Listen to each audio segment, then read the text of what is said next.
Could the party... It is obviously so very badly fractured between people who have a loyalty to Boris Johnson and people who have a loyalty to the party, as they see it.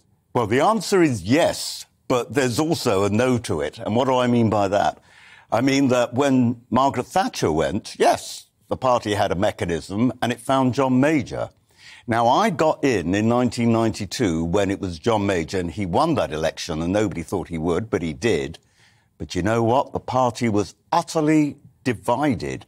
The hatred in the party between those who had supported Thatcher and those who had helped get rid of Thatcher was tangible. Yeah. And I think that resulted in a parliament which was not effective, and, of course, the huge landslide which brought Tony Blair in. So I'm very, very concerned about where this is all going to lead.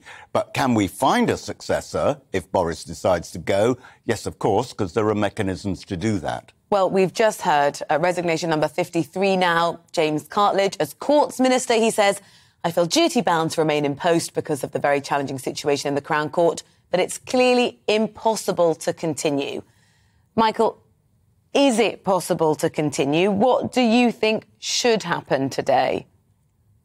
Well, first of all, I would say that, you know, although we're talking about a large number of people who've left, there's about 150 on the payroll. That means government ministers. So about a third have gone, which means that two-thirds are still there. So it's still possible for Boris to carry on. I think what's going to happen is nothing today. Could be completely wrong. The next resignation might be Boris Johnson. I don't know.